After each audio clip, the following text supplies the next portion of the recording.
I stay with the heat even though I'm a sad boy. You better watch the way you breathe around me for that breath be your last boy. I've been drinking red boy. I've been chopping down these birds, McCoy. No, I made my rich in really 9 months. Overseas, honey skin. Hello guys and welcome back to the channel. It's your boy Prince of Otis back here with another video, and I got a special treat for y'all. I have a whole hour of content for y'all because I know I ain't posted in a while. Well, it's not that surprising considering my work, but you get the gist. I'm trying to, stay consistent, and that's hard to do, but because I missed so many days, I will make it up to y'all. Don't worry. This will consist of 2 parts that I recorded separately and then mashed together, so you can take a little break in between, have a little intermission. I can explain some shit about Asta and about the world and some things that people may be confused about, which I think is a pretty good idea actually. So it's like a little Q&A sort of for questions people have had about the series that I didn't get to answer. It's not that much, but all right, without any further ado, let's get right into it. Hope you will like, subscribe, get some popcorn. Shit gonna be long as hell. Enjoy yourself. All right, let's go. Start with the recap. We began with the Eye of the Midnight Sun attacking Asta with barrage after barrage, while he's forced to block since Kyoto was knocked out cold beside him and behind him. He would absorb their magic and release it to his friends when they came to help, and they helped him drive them away. But using all that power exerted a lot of his reserves, and he got knocked out. Asta then woke up now having a mark on his face and his hair having red tints at the end of it. And they get the stone they came for, go home. The capital was attacked, however, by the Diamond Kingdom. Things just never stop, do they? And specifically by the 8 Shining Generals and their army. They are then taken care of masterfully, mostly by Asta, and the kingdom is fixed. Later on, the Bulls then go to the Witch's Forest to help protect them from the attacking Diamond Kingdom in exchange for a stone. And during this, Asta unveils a new form of his spirit dive and beats them easily, including Ladros. Some of these names kind of sound similar to me. Who later awakens by absorbing Asta's mana, and he goes on a rampage, but he's stopped by Asta, who spares him. He doesn't kill the Witch Queen, even though she tried to kill his friends, and they get the stone before then going home. And after this, they go to the festival, and there Asta and Noelle meet Kahono and Kyoto, and Kahono suggests a double date. So their double date begins as they play games, have fun, all while Kyoto is trying to get Noelle's attention, but to no avail as she had her eyes glued to Asta, who's just enjoying himself with Kahono. And after all these games, they end up walking down the street just talking when Kahono would then ask Asta, "So, Asta, what is Noelle to you?" Noelle hearing this freaks out, and Libby would say, "She's okay, knows how to fight." "I don't think that's what she meant," Asta said. "But if I had to say anything." As he's about to answer, he hears cries, that of a child, and would walk off to see a little girl crying in the middle of the street asking for her mom, all while nobles walked about looking at her as if she were a rat. Peasants spoiling the festival. I guess her parents must work here. She's ruining it. The crying girl, as she wipes her tears, shivering however, feels a warm touch and looks up seeing Asta, who asks, "Have you lost your mother?" Goes on the street, and the girl, caught by him, stop to see him talking to this commoner, and they were surprised as Noelle approached as well, saying, "We'll help you find her. What's your name?" "Emma." Grabbing her hand, Asta would then lead her along, saying that it'll be fine and they will find her mother. And the group would eventually find the mom, and she would apologize for the trouble. "I'm here to work, don't run off like that. You scared me. Sorry, it just looked fun." Just then, the mother then took notice of a brooch on Noelle, saying, "The Silva family? I'm terribly sorry." As she goes to bow, however, Asta would catch and hold her up as she would look up to the young boy, who would shake his head. Mumbles then begin to spread amongst nobles and commoners, with commoners being afraid for this woman. Meanwhile, nobles trash Noelle for even being near someone of such low stature. "That's right, I'm a noble, so what?" said Noelle. "We all have a responsibility to extend a hand, especially since I'm also a magic knight. Only shallow people blind themselves into thinking they're better than someone else because of status. I want you to enjoy this festival, okay?" As she looks to the little girl, ruffling her hair, she would nod, and the surrounding crowd erupts agreeing with her. Mostly the commoners and nobles have their own eyes open, even if only slightly, and they start to think more about such things. But because it's also Noel that said it, they of course agree with her because they answer to a hierarchy. Just then Asta would think, yep, she's the best. The festival will continue. Everyone has fun while Asta would help Gray navigate the area since she's still scared, until Julius would make his way onto the stage, catching everyone's attention. A crowd gathers below the stage and they look up high with Julius beginning to speak into a magical item. Welcome, all of you, for gathering even in such dire times. I'm sure we're all aware the kingdom has definitely made some enemies, but of course, the reason we stay stable is due to them, so give a round of applause to the Magic Knight captains. He turns, waving to the captains, who, as they arrive, turn everyone into like a roaring crowd, cheering for them at the top of their lungs. But Marilona has come to take the place of Fogolion. People, of course, take notice of this, but they don't think too much about it. And they, of course, know of the man being hurt, so they don't really care. I mean, she still looks strong, and some people know that that's his sister. Now that they're all here, let's begin with the rankings, said Julius. In first place is the Black Bulls. What? What the hell did he just say? Asked Yami as he would spit out his drink. All the Black Bulls themselves and everyone is at a loss for words, even more so when they see the list of things they had done, earning them in total 200 stars, mostly because they barely did most of the things on that list. Impossible, they really did all that stuff? They must have cheated somehow, right? As doubts spread throughout the crowd, Julius would say, I'm just as surprised as you are, but this is all due to a certain someone. Asta of the Black Bulls, come on up here. I can't believe he really all... How do you do that many missions, said Ro. Does he have unending stamina?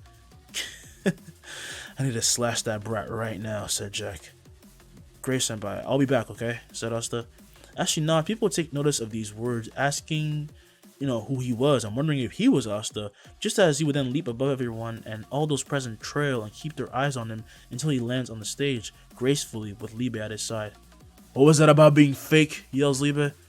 As if they forgot they were even making light of him and distrusting him, they are taken by his looks and his obvious spirit, and Julius would say, I guarantee his strength. Asta has earned the power of the Sun Spirit. It's quite a rare one. Sun Spirit? That's a thing? That's amazing. He has the power of stars. But I heard he's a commoner, right? Yeah, he is. Seki at this point interjects the moment, showing himself as he points to Asta, yelling, that guy's a commoner from the Forsaken Realm, through and through. This leaves the nobles in disbelief, and now their prejudices take the forefront of their mind. But those who Asta saved then begin to speak out.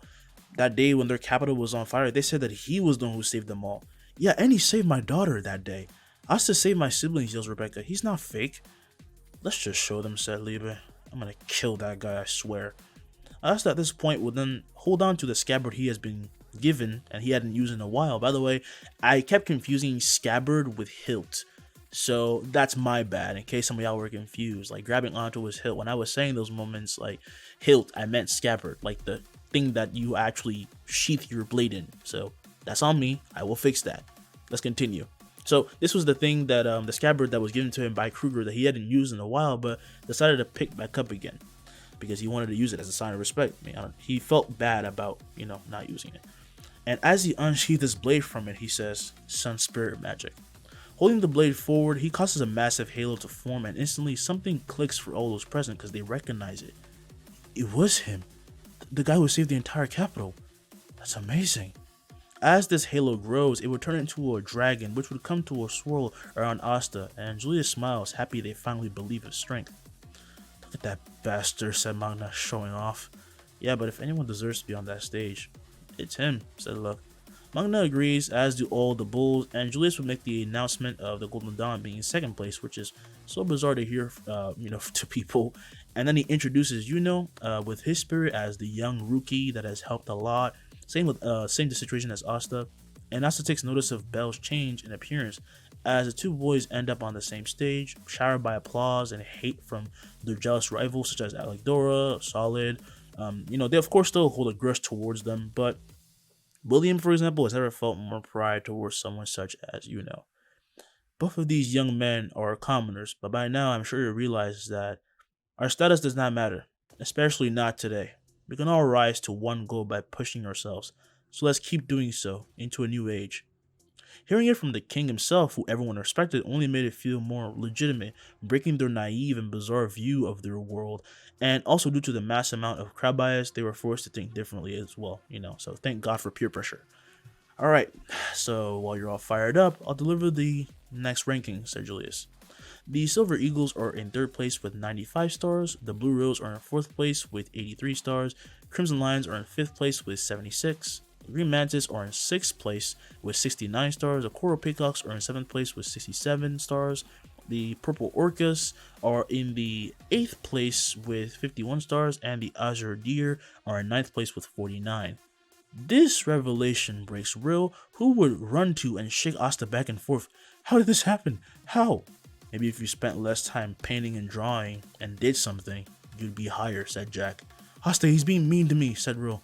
This guy's a captain, thought The spirits meanwhile get into a battle of their own, with Belle crossing her arms as her and Libby would cross eyes. There's no way you can catch up to now. He's way stronger than you. Yeah, whatever you say, man. This reply only angers Belle, who says that he's gotten much more annoying since the first time they met. I'm the same way that I've always been. You're the one who became a fangirl over your host, you ditz. At this point, Asta would pull Libby back, saying not to be rude, as the spirit would scoff. Then Julius would make way for the king, and he would say, well, we've introduced our dear knights, let's make way for our wonderful king. And as this announcement is made, the true king of the Clover Kingdom makes what he thinks is his grand entrance forward, as he would raise his staff into the air with a smug smile, thinking, that's right, adore me. Silence. No one takes his presence seriously. There was even a crow cawing in the back. That's so freaking hilarious. It was timed perfectly. Literally, no one says anything, not surprised at all, causing him to scream in frustration. Prostrate yourselves, damn it! I am your king. I'm even greater than the Wizard King. However, all those in the crowd, now after seeing how he carries himself, wish Julius was just the overall king, and they don't even remember having a king. They just thought Julius was the king of the entire kingdom. Your Majesty, please be calm, said Julius. This little he's hogged all the glory for himself, thought the king, as he was seethed with anger. But he would manage to calm down and announce that they had found the hideout of their enemies. And so he announces the Royal Magic Knights that will be picked up, and chosen in the upcoming tournament that he's planned. My Royal Knights will annihilate the Eye of the Midnight Sun, so offer up your grimoires, my warriors, in service of this kingdom. Yeah, long live the Royal Knights, long live the Magic Knight Order. As they finally begin to cheer, he now feels at ease. Meanwhile, Asta and Yuno leave the stage, and as he sees them leaving, Julius excuses himself and calls for the boys, who turn to face him. Great work out there, you two, but keep in mind, you are still rookies. Don't get complacent. I'll be waiting for you. Yes, sir, they both respond. Now I have to get back to the formalities. Man, I envy your youth, Julius said. Well, consider maybe turning yourself into a toddler for a day, like when I met you at that market that one day. As he turns and starts to leave, Julius is impressed, while Yuno and Belle are confused. But clearly, it's about Asta recognizing him at the market that one time. The Golden Dawn rookie then leaves with a slight bow and follows Asta as they descend from the tower on the staircase. And Asta would say, the Royal Knights, seems we finally get to finish this. He shows quite a murderous gaze, with Yuno saying, you're not off your rocker, are you? Because don't get surprised if I'm the only one that can actually become a Royal Knight. Well, that doesn't even connect to anything, said Asta. Before they get into one of their bantering sessions, though, they are startled by some screaming from Merliona, and Asta would run down worried, with Yuno following as they find the Crimson Knights being berated and screamed at endlessly. With a punch to Leopold's face, Merliona then explodes with even more anger. You utter imbeciles! Ranked 5th? 5th? The Crimson Lions? You want to die right now? I swear that idiot Fugolion, that moron, isn't fit to be a captain. If he left behind such useless... That's not true, yells Leopold. Brother Fugolion is more than worthy. Don't badmouth him. Yeah, he's right. He treated us kinder and stricter than anyone else. Even if it's you, I won't let you badmouth him, sister.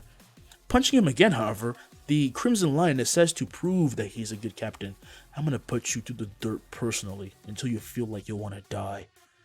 What do you say? You're gonna join or you're gonna puss out? No, ma'am, we won't disappoint. We won't disappoint him. Well, she definitely speaks from the heart, said Yuno. I heard that. With the term, Milena would then stare down the two as if they were prey, and Leopold would notice him saying, Oh, Asta, you finally have some time to train with me? It seems we don't have much of a choice, so sure, Asta said. No, we do not. But I'm not losing to you, whatever it is, though, said Yuno. We'll have to see about that, won't we? Oh, so you're taking the high ground because you're higher ranked than me? Yuno asked. I never said that, but yeah, even with or without the ring, said Asta. As their magic begins to rise, it becomes so suffocating for the Crimson Knights that they start to gasp for air, making Merleona grin massively. I'll use those two to toughen up these bastards. I did say I wanted a challenge, thought Leopold. Oh, what is the training, by the way? The two asked in unison as they stopped arguing and wanted to find out what they were going to be competing over anyway. And she says, we're going to a hot spring. Hot spring? Thought the Crimson Lights. And this is when Asta would say, wait, before that, I have to go check on something. He then runs and leaps off the high tower and gracefully lands in the street, so he obviously catches everyone's attention and will be startled by applause from everywhere as he makes his way through the crowd, saying hi to everyone, shaking hands and all that stuff, and leaving with an ass. You think she got herself in trouble or something? Well, we're about to... Oh.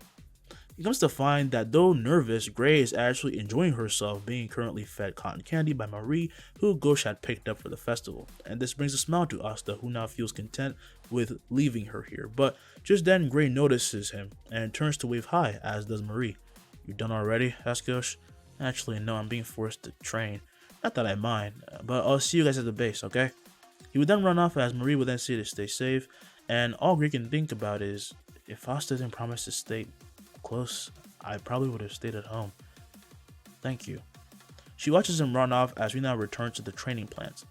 Merleona will then go around grabbing Noelle, Yami, Charlotte, Sol, and forcefully bringing them to a grand mana zone, complete with magma, intense heat, and intense magic in the area. So to say everyone was quite surprised would be an understatement. Alright maggots, I bet you're excited, huh? This place looks like hell, because it is, but at the top resides a revitalizing hot spring. How about it? Let's see what makes it to the summit. What the hell is this place? Yells Sol. This is crazy. Honestly, Sol, you didn't have to come with us, says Charlotte. Nonsense, where you go, I go, sis. This is it. Asta, race me, said Leopold. You too, Yuno. Grabbing onto the hilt of his blade at this point, Asta would dash down, entering the actual zone's boundaries as he would go forward, with everyone quickly being spurred into going after him, including Yami and Charlotte, who instantly catch up. You trying to show me up, kid? Asked Yami. Never, Captain. Meanwhile, as the others even step foot into the actual bounds of the zone, the intense heat of the area leaves them suffocated, barely able to even take a step forward, and sweating like a lot. How is he so fine with this, thought Yuno? Wait, the protective layer of mana. Leopold at this moment yells what Yuno is thinking, recognizing they have a protective layer of mana protecting them, but bizarrely Asta's layer is much more smaller than the captain's. This allows them to copy this and start moving, even if only a little bit, but Yuno blasts away after getting this down. Get back here, Asta, yells Yuno. I share the sentiment, said an annoyed Charlotte, as Asta gets farther and farther away from she and Yami, who were left shocked by his growth. Losers, yells Liebe. That's not nice, Asta said. Maybe you should be a little bit more selfish. Well, it's more like arrogance in that sense. But when people were pushed, it kind of... He looks back at Yuno, who with the grunt gathers his mana to the utmost, having one thought on his mind. He would catch up, and then he reaches that level. The same level powerful enough to bond with his spirit, as he yells, "Do it!" As he begins to glow, everyone feels the rise in mana, and a giggling bell would enter the body of Yuno, whose speed increases tenfold as he passes the captains in a flash, appearing right beside Asta, with him drenched in sweat, now being in spirit dive form. I caught up, you stupid big brother. Him too, huh? Thought Yami. These kids are crazy today. He combined with the spirit, said Leopold. Amazing. And Asta's still neck and neck with him. The genuinely proud Asta shows the biggest smile he ever has to his brother, saying, I was waiting for you, what took you so long? Shut up, I had to get my shit together. Not bad, said Liebe. We're still gonna lose. Instead of saying sun magic at this moment, instead Asta would finally say these words, sun breathing. As he breathes in, the heavy atmosphere around him is removed, taking in the very energy of the mana zone as his eyes change to that of a star, and he disappears, leaving behind a flash as he speeds towards the top of the volcano, and everyone is amazed once again. Oh, hell yeah, that's what I'm talking about, yells Mereoleona, who will then gather all the mana she could and blast towards the top, and in one go, meeting Asta when he arrives. Fire magic, Cardio's Brachium. Asta raises his blades flat side from his scabbard, clashing with her massive pulse of heat that echoes out and spreads intensely. Are you sure about this, Asta? You fool, in the world of lions, it is the female that hunts. As he sees her push forward with all her strength to crush him, Asta accepts her challenge. Asta, from the village of Hodge. Call me Mereoleona, brat. They both activate Mana Zone, with hers releasing a barrage of Cardio's Brachium attacks at Asta, who with a serene mind swings down once, and all her attacks dissipate to nothing, leaving her so impressed she can't help but just laugh at this. Mana Zone, said Asta. Transcendent world. Asta's star eyes now awaken another power, with him now seeing all the mana in the air. That's right, he just dispelled all of this mana and he's seeing it fade away. And seeing the way Mereoleona's body moves and how it gathers mana is like so easy for him right now. He is literally seeing through her anatomy, her nerves, like she is bursting with information just for him, and it's all revealed. Why do I feel so exposed? Thought Mereoleona as she imagines the scene of her being naked before him, even though she's obviously fully clothed. It's like he's seeing through me. Miss Mereoleona, you are amazing, said Asta. No, you are, you idiot, yells Liebe. Look what we just did together. Taken off guard by what he said after what he just did, the woman just burst into laughter more, saying again, yeah, that's what I'm talking about. Alright, you made it to the top anyway, so take off your clothes. Like, what? For the hot spring, dumbass. Oh yeah, right, sorry. He sheathes his blade and would float down, landing atop the ledge, allowing him to see the spring right as Yuno, Yami, and Charlotte would land beside him. You idiots too, get undressed. Don't gotta tell me twice, you gotta quit dragging me into these things, said Yami. Regardless though, as the others arrive, Solo makes a wall to separate them, and Yami of course gets in like super fast, because it'd be crazy not to after all this. And the men are just chilling, and the women are just talking about their gossip and shit. As Leopold then at the moment says to Asta, I truly don't know how to catch up to you. I guess it's to be expected since you have a 4-leaf. Don't say that or Miss Mereoleona will bust down this wall and hunt you down, said Asta. Closing his mouth, Leopold realizes that he's kind of showing weakness, and he just realizes that he's right. And the Crimson Knights actually ask Asta how they can get stronger, like definitely, for sure. And Yuno said, you guys are asking the wrong person. Yeah, there's no point in asking him, says Yami. What do you mean? Asked Leopold. Asta's clearly really strong. Since the day he was able to walk, Asta pushed his body to the utmost limit, so he could accept mana better. At first it didn't work because he wasn't even focusing on that, he was just training like a nut job. But years upon years of training made him this strong, said Yuno. But it's the kind of method that only works for someone like him, you know? And he always wakes up in the morning and swings his sword. You must think he's just natural talent, but it's also a shit ton of hard work. A lot of hard work that has led to me almost cutting him in half, said Yami. Sorry, I'll be quiet next time. No, go to sleep, you idiot. The Crimson Knights then feel as though they have disrespected Asta by just suggesting he was just handed his strength, you know, in that sense. Asta is extremely talented in this, but, you know, just saying, oh, you have a 4-leaf, so of course it's easy for you, is kind of just messed up. And so they begin to tell him this, and that, you know, they're sorry about assuming that, but he says it's okay. I never trained anyone before as well, so honestly, it's about repetition to me. I'm a swordsman, so I try to swing my sword about at least 100,000 times a day. Wait, what? Says Yuno. What are you, an addict? How is that even possible? Don't tell me you keep count, said Leopold. Of course I do. That amount of intense focus is how I develop sun breathing. It's the best way to maximize my swordsmanship and sun magic. Due to that though, for some reason my eyes have become stuck like this. I can't turn them off. He points to his star-shaped eyes. Like let me describe them to you. They are normal eyes, right? But of course they're red, and they also have like the drawing of the sun on them, like a mark. It's in golden color. It's really cool. I wish I could just draw it right now. But yeah, that's exactly what his eyes look like right now, and that's what they will continue to look like unless he completely runs out of magic somehow, or he's just like completely exhausted. They will return back to normal, like his normal green color. And this is when Asta would say, "That's all anyone can do, honestly. But don't worry, I'll spar you as many times as you want. We'll get payback for Surf with Goleon." Now that he said this, it's the one thing that can most agree on, and they're very hype. And also, contrary to what Yami said, he himself knows that it's a shit ton of talent and genius that has raised Asta this high, as well as hard work. He just likes to keep Asta down. If he were to ever become too arrogant, he might die. I ain't letting that happen, thought the captain. Now we're gonna have a time skip. We pan down upon the Clover capital, finding the same Coliseum used for the entrance exam, filled with magic knights. It was a bright sunny day, and from every order they came and gathered. Of course, that includes the bulls, but a few from the bunch were being focused on the most. That's him, right? The boy with the sun spirit? He's really a commoner, huh? Asta, meanwhile, just goes around talking to his friends, and a president, who is reaping the benefits of his own hard work, because of course people are congratulating him as well. They're, talking about his great work. However, even his own senpais, his own teammates are praying for his downfall. And at this point, he's approached by Asta, who asks, "You okay?" "I don't care what they say," exclaims. "Yeah, because the best. They're just jealous," said Belle. "Agreed," Asta said. "Shut up, only I can compliment As she pouts, would then hold her mouth shut, saying, "This is gonna be your rematch. I'm winning this one." "Whatever you say," said Asta. "Asta, you better not forget about me." The two would then turn to see Leopold as he declares he will defeat them both, which is a big ass claim, by the way, because that's crazy. Anyway, meanwhile, Noelle finds that her brother is present, but she also doesn't really feel fear at this point. During their training, Asta fought against everyone to train them.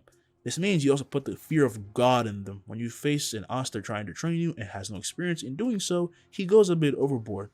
What a big surprise. And during their training, Asta really pushed them to the point where Noelle unlocked a huge ability. And when she found Solid staring at her with a smirk like he's trying to scare her purposefully, she just tilts her head in confusion, asking, "Something wrong?" Her eyes hold nothing towards him, not even anger or care, to the point where it creeps him out as he grinds his teeth and turns away. "Good to see all of you." At this point, the voice of Julius is of course heard, and everyone turns to see him and Marks up on the stands, and they have arrived, and he would say, "Let's begin the Royal Knight selection exams." Behind him, then walks up the actual king. No one gives a damn about him, and he explains the rules of the tournament. If one is able to win and damage an opponent's crystal under 30 minutes, they will win. We have chosen this because it's due to the need for teamwork against the Eye of the Midnight Sun, said Julius. This will allow us to approximate your level of skill to bring out synchronicity with your team. And as soon as he said this, of course, people were like, "Oh, that makes sense. I see." Damn, Julius stealing my spotlight, thought the king, because he was obviously jealous. Julius then has Mark show the teams that they made beforehand, and Asta finds that he's on the team with Mimosa and a certain Xerx Lugner. As such, he approaches Mimosa and he waves hello. "It's been a while. I can't believe we're on the same team." "Oh, Asta, yeah, let's do our best together. I was actually looking for Sir Xerx. You seen him? I assume he'd be with you by now." Just then, a voice is heard as a man drops from above, landing and forcing the actual king of the kingdom to dodge as Xerx would put his arm around Julius. "Sorry for being late." "Well, I'm sure Wizard King's gonna pardon me, right?" What is he doing? "You insolent Kirk, get away from him." "Name's Xerx Lugner. I'm not going to. I'll do whatever I want." "Great, we have an asshole," thought Liebe. Just then, Monkston fires an attack at Xerx, who masterfully dodges this, with the king getting pissed off and yelling that he be executed on the spot, while Julius tries to calm him down and make a case for him. The other knights begin to hate him as well, since he's just disrespected the Wizard King that everyone, respects, but Xerx doesn't care and approaches Asta to shake his hand. "Looks like we're on the same team, huh?" "Yes, good to meet you," said Asta, as he would shake his hand, but as he pulls back, he sees a bug on it, and he just smiles at it, finding it cute, and it would then hop away, leaving Xerx confused. "It's supposed to hit you with a shit ton of stink. Is that what it does?" asked Asta. I don't think that was the point, Mimosa thought. Regardless, all of this doesn't really matter. The Knights only feel more motivated to kick this guy's ass, so they're hyped. So they head to a warp gate courtesy of Kobe, a magic knight, and on the other side they find their fighting ground and are left the maze as their matches are shown and the order of which it will go in, who will face who after winning which match. And Mark shows all this because of course it's Mark showing all this. His magic is extremely useful for this. And Solid thought, I'm facing her right away, huh? Perfect. You better not lose your match, Asta, Magna says. Worry about yourself, Magna, says Luck. No one's stronger than Asta. Well, I don't know about that, Asta said. Wish me luck. I'm up first. Alright, let's start the first round, yells an excited Julius. We have a high-level healing mage on standby, so fight to your heart's content, okay? Quickly heading to their starting point, and Crystal, Team B, vigilantly watches forward to see any movements from their enemies, and Team A couldn't wait to be Xerxes facing, but they had a Crimson Knight with them, and he trained with Asta, so he warns them specifically about how to not get on his bad side. We need to lock him down under any circumstances. Oh, you mean the Sun Mage? Yes. To be honest, this matchup is the worst for us, but we still need to try. As they nod in unison, they agree on this. Back at the platform, everyone watches attentively, as well as some haven't seen the power of Asta yet. They want to see it, experience it, and they're just like at the edge of their figurative seats. Team A is the first to attack as the Crimson Knight would fire a ball of flames, which is quickly knocked away by Asta before it hits their crystal, and then he would land. Sorry you two, I wish to end this quite quickly. Okay, please just be careful, Mimosa said. Zeus meanwhile listened eyebrow to this, asking, what the hell are you on about? Unsheathing his blade at this moment, Asta holds it forward as Libe would mimic him. They would both pull it back to their head and to their side, saying, Mana Zone. A massive dome of mana spreads, covering all the way to the other team, who shivers as they find themselves entrapped in the domain, and instantly everything around them begins to crack as a strong force hurls them towards the enemy team, with them being unable to stop themselves. They slam through trees and would carve the earth with their very bodies and scream in pain, with everyone being confused at this display of power. And just when they get close enough, Asta disappears, appearing behind them. Sun breathing. Clear blue sky. A crescent slash fires off, delayed by the power of Asta's speed, as the three men are left with searing burns on their bodies, turning their clothes almost completely to ashes before they crash and tumble, until they stop right at the feet of Xerxes and Mimosa. What the hell kind of... What is this guy? Thought Zora. As expected, Asta, he's gone and done something crazy again. Thought, damn it. How did he do that? Yeah, I thought he had sun magic, and he just used flames. So, what the... And that mana zone, it covered the entire battlefield. This is the power of the guy who brought the black bullets to the top. Asta would land gracefully, sheathing his blade as he says Libe, and him did it perfect on a massive dome of mana spreads, covering all the way to the other team, who shivers as they find themselves entrapped in the domain, and instantly everything around them begins to crack as a strong force hurls them towards the enemy team, with them being unable to stop themselves. They slam through trees and carve the earth with their bodies and scream in pain, with everyone being confused at this display of power. And just when they get close enough, Asta disappears, appearing behind them midair. Sun breathing. Clear blue... What the fuck is wrong with me? It's clear blue sky. Holy shit. It's clear blue sky. I don't know. Clear blue sky. A crescent slash fires off, delayed by the power of Asta's speed, as the three men are left with searing burns on their bodies, turning their clothes almost completely to ashes before they crash and tumble until they stop right at Xerxes and Mimosa's feet. What the hell kind of... What is this guy? Thought Zora. As expected, Asta, he's gonna done something crazy again. Thought, The spectators, meanwhile, be saying the following. How did he even do that? Yeah, I thought he had sun magic and he used flames earlier, so... In that mana zone, it covered the entire battlefield. This is really the power of the guy who brought the black bulls to the top. Asta would gracefully land, sheathing his blade as he says Libe, that was a perfect combo. But Libe says that these people are just weak. Asta. Asta would then turn and see Mimosa waving to him as he waves back, and Libe then says, hey, you're not done yet. Oh, right. As he holds his end out, Asta would swing down and a burning trail leads all the way down to the opponent's crystal, cutting it down in half as a hooded mage announces their win, this being the Proctor. Julius, Owen, and the king at this point are given chairs to sit down and truly spectate, and honestly, they need to take a seat because this was just inconceivable, impossible. Julius, what noble family does he come from? Or your majesty, don't you remember him? He's a commoner. The king shows a face of dumbfoundedness before remembering the boy. How can a commoner have that much magic? The support mages brought onto the area would then go and take care of these beaten men and tell Julius of their body's conditions because he was interested, and it was in fact that they were not like cut anywhere but passed out from shock, and it only intrigues him more and more. Then Team C faces Team D, and Team C would win. Team F faces E, and they lose.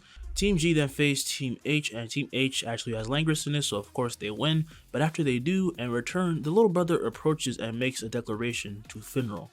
In the next match, be careful not to get in the way of my special magic. Okay? You're still just a pack mule.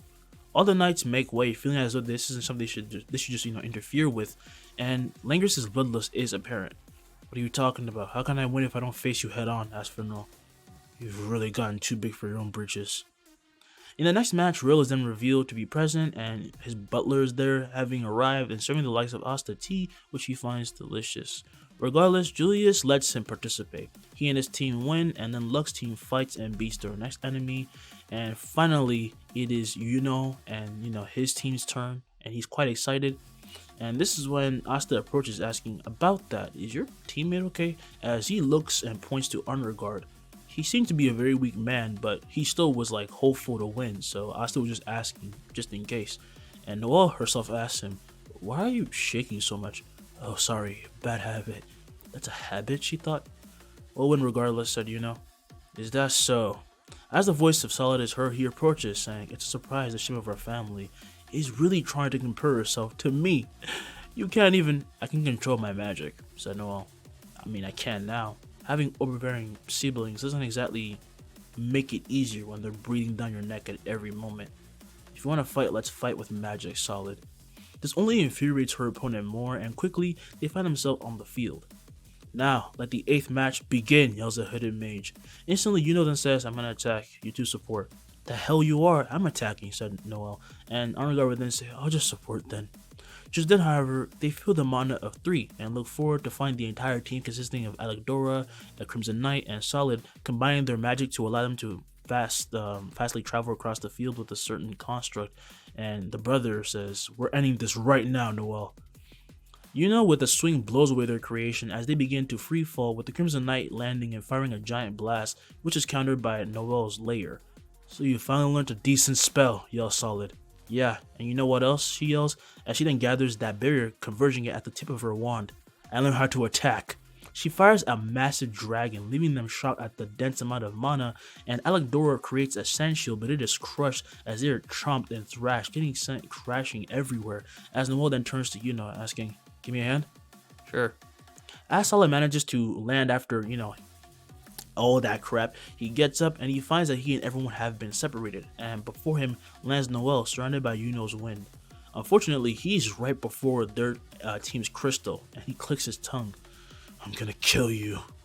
Noelle at that moment then senses the other knight coming for her, the Crimson Knight, and he would fire an attack when a mushroom then grows on him, and its weight is so intense that he is forced to the ground and is crushed, and Noelle will just dissipate the attack with a spear of water. And running up from the side, Unregard rides on a running mushroom using his magic, saying, I will not let you get in Noelle's way. Now we cut to Yuno as he finds Alexdora before him, ranting on about his insolence to the point where it was hurting his ears. If you're gonna attack, do it. Belle, step down. What? Fine. Do you think I'm so weak? You don't need spirit magic? That insolence.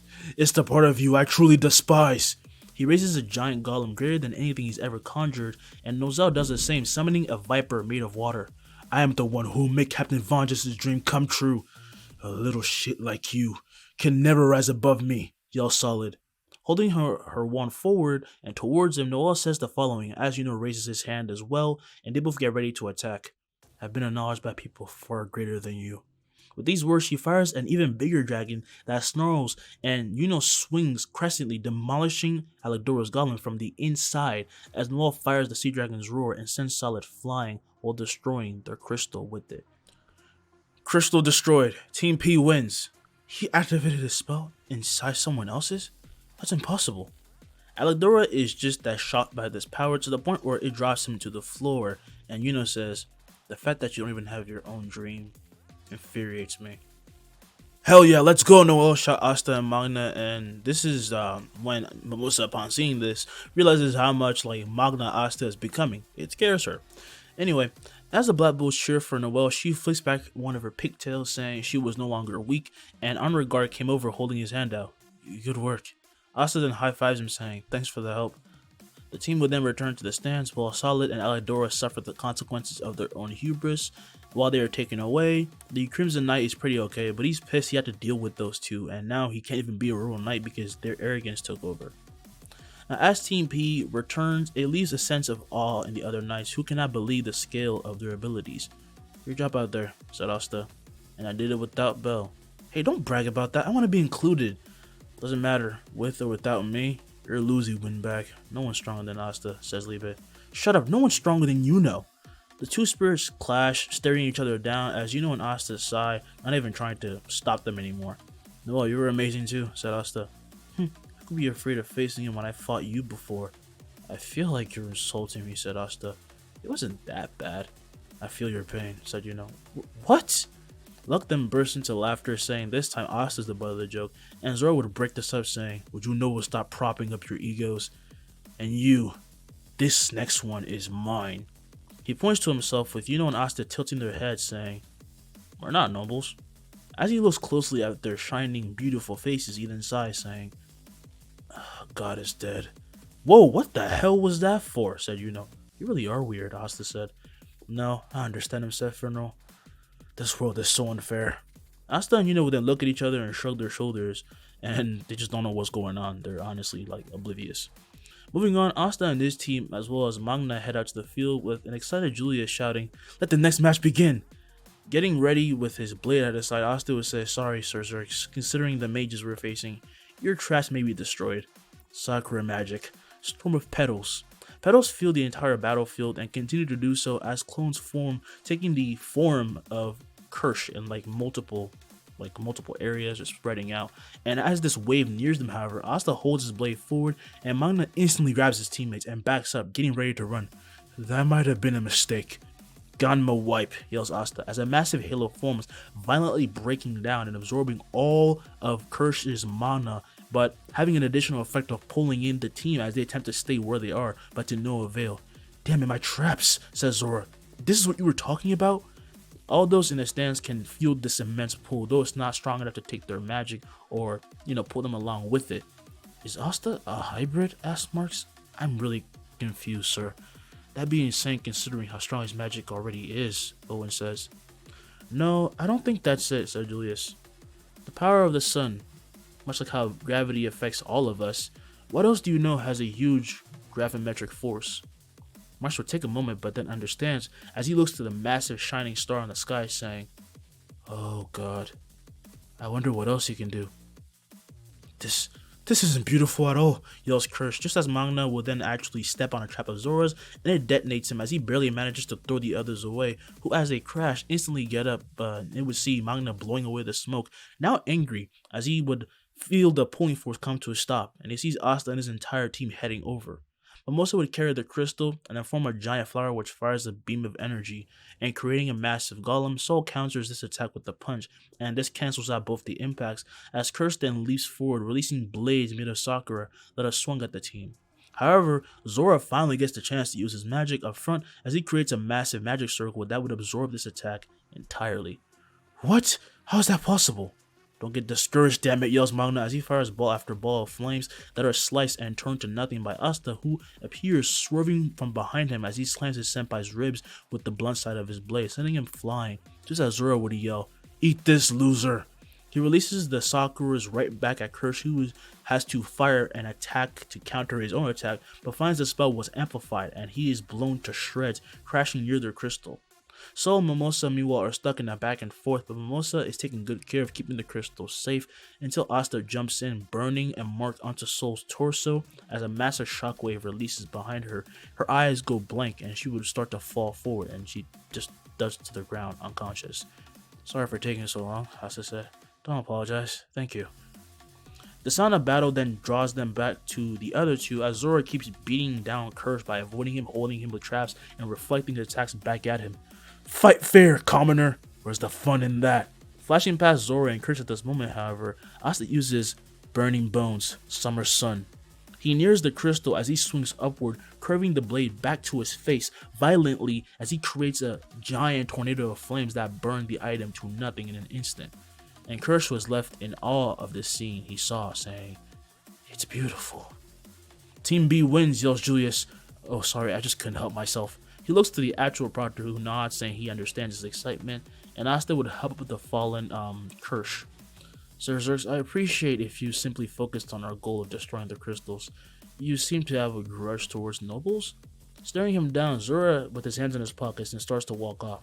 Stop prying into my shits, Pipsqueak. And you, he points to Curse, saying, anyone could tell you're a massive narcissist. You didn't even try to realize this Pipsqueak was a threat, and you just fought like usual. And you, girl, maybe if you actually spent more time working with your teammates instead of looking down at them because of their gender, you wouldn't have gotten knocked out, damn it. She's out cold though, said Asta. It's the principle, I shout Zora. Whatever. What will the upcoming matches hold? What will be the outcome of the final match? Find out in the next part of Black Clover, which will be right next up after the small intermission. Alright, so let's get right into these questions. I could only have about like 10, and I'm really just trying to turn the video in for y'all, so I'll get the ones out that I got. So first off, Warlock, he asks, will you ever do an MCU related what if MCU, not Marvel comics, I mean the movies? And how do you feel about the Arrowverse finally coming to an end? Also, there are some manhwas that are a lot better when rereading them, and you can see what the beginning of the end as an example. Also, when does the Arthur series come out? Okay, I'll answer the first question, obviously. Will you ever do an MC related what if?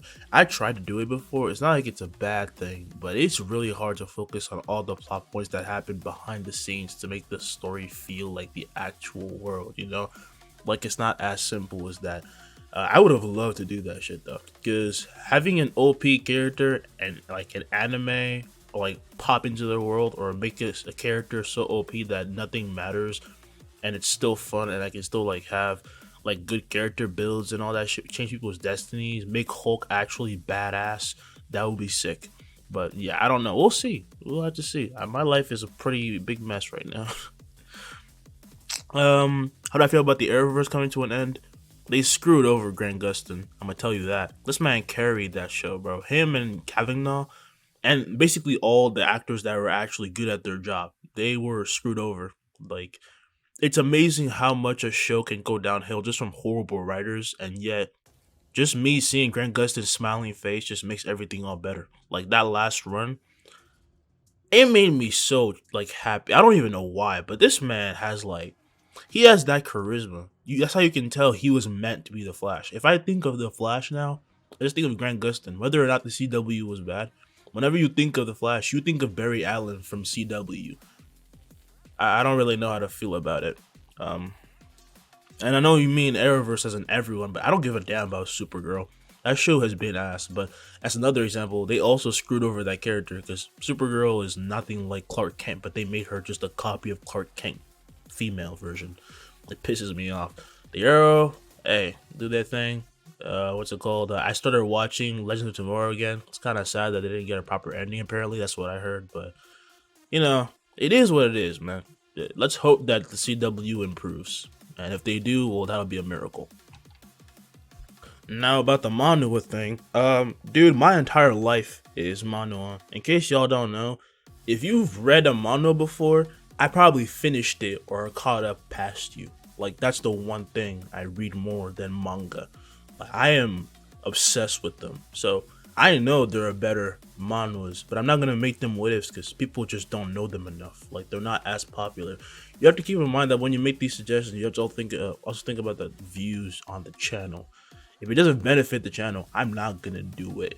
And if no one knows about the story of that specific character, even though they're so badass and their abilities are so awesome, it won't matter. I don't know if that's why you put it in, but yeah, I know a lot more better manhwas at the beginning after the end, which is why I had no problem leaving it behind when it pissed me off. And really started doing a stupid training arc, which got better. I did make it a little short about it. It got better. And also, what else? When does the Arthur series come out? When I finish it. I haven't even done the first part yet. It's still in working phase. I have to work out how people will perceive Asta's power. I have to work out how he will use it. I have to work out how his remorse spells work out. And I have to work out how his path will go now, because he doesn't really need Liebe. So how the fuck do I attach that in? And for those who don't think that I don't need to put Liebe in, Liebe is now a central part of the story. And he's he's like a driving force behind Asta and like how the world moves. I was thinking of doing this, right? I'll tell you all about my game plan. I never usually do this, right? So Asta is a reincarnation of Arthur, and as y'all may have noticed, whenever I talk about reincarnation to do what ifs now, I'm not gonna make the main character have all the memories. People ask me that, and it makes me mad, because you're not making the character in that show the central point. You're turning their personality to the reincarnation of whoever they are. Therefore, they don't feel like they are actually living through their own story. It feels like someone stole it from them. I'm not doing that shit anymore. So I was gonna have Arthur reincarnate into a new body, but after having his old character arc and saving his people and all that shit, he's like, nah, bro, I'm done with my character arc. I don't want to have any memories. My life is done. No one else should have to like have their body stolen by me. And if you keep in mind, that baby that Arthur took over, perfectly healthy. He definitely did not have the right to take over, but he also didn't have a choice. But when he becomes basically god level in the light novels and shit, he chooses to just seal away his memories. The same goes for Sylvie. So I was gonna have Sylvie reincarnate into the body of Liebe. So he's basically like a new creature. He's not devil or anything else. Combining with Sylvie gives him the form of a completely new being in the world. But he would still have like no magic. He can control ether. People don't consider it magic, and he's also not able to control it well. So people are like devils are against him specifically. And like eventually he starts to get used to his powers, and he uses like the ether in the air to start beating the crap out of people. But other devils feel like he's becoming too much of a problem, so they all help kick him out. But they do it by accident, because they didn't know he would actually go through the portal. They were just fighting. He got thrown out to the human world. He's weakened. He meets Lishita. Her powers don't affect him just because he's too OP. Like, you can't suck away life form from a half dragon creature, whatever. Like, nothing works against him. Lucifero still tries to take over his body. The same shit happens. I was just gonna have it be like that, so Liebe can still be involved in the story. Tell me what you think about it. All right, let's go on to the next question. I cannot read this, so I'll just put your picture of your question up there. He asks, he was chilling. I was wondering if you could do what if Asta had Toneri Otsutsuki's powers, aka the Tensei Gon. That would be extremely complicated, but I mean, if I can, I will. Dojutsus are always one of the best things to do in what is, because it's simple. I don't have to, like how I did with the Itachi series. It was easy to tie his like his growth to his eyes, and I mean, yeah, I'll see what I can do. These things are never certain, you know. What if Asta was Fujitori's reincarnation? Asked by, I'm gonna say the latter of your name in this account, D Soul. The rest is way too long for me to say. It's like having gravity magic, but Toneri, for example, has like a lot of like range of different things he can do. While Fujitori, while he is OP and has some attacks, I can't really compare his attacks to that of Lucifero. And I used to do a thing where I would have my characters be like extremely unique, where they name their own attacks, right? But that shit is annoying. So I don't know if I can do Fujitora. I know he has moves and everything. I mean, like, the variety of the way he uses his powers is boring to me. All he does is lift shit and then pull shit down. That's not really creative, guys. And if I try to make new moves, y'all will forget them. It's just how the human brain works. Y'all have to feel attached to the character and know, like, certain shit. And especially if he's a reincarnation, I have to make him more like Fujitora, and even if I have to keep away his memories. So it's kind of annoying. What else? What if Asta was Dante's reincarnation? Do you mean Dante from the video game or Dante from Black Clover? I assume you mean Dante from the game. I don't know if I can do that, man. I don't really play that. What if Asta was Gyu's reincarnation? I'm gonna search up that just in case I don't mess up anything. We're gonna be talking about two different Gyus. But if you mean Gyu Tomioka, what the fuck? No. Sorry. I'm joking. Nah, but what the fuck is Gyu gonna do in the world of Black Clover though, for real? Like, what? What is he gonna do? You can't just like give these random ass characters. So Gyu will get folded, okay? I'm sorry. He's gonna get folded. The only reason I made Yoroiichi a Reincarnation, right? He's the progenitor of all demon slayers, and he actually is like mentioned to cut at the speed of light. Not like he. When people talk about light, like speed feast, they always talk about, oh, he moved at this moment at the speed of light, so that means that he can perpetually move at the speed of light consistently. No, he attacks Muzan at the speed of light and cuts him to pieces. But that was only in by like what's it called, gathering all his strength, right? So he can only do that when he's focused and like he really goes at it. That is his fastest speed, but he can't just like go light speed whenever he wants. But that is his biggest feat. As a demon slayer, he went light speed. That is crazy. All right, Gil's finna die. So no, I'm sorry.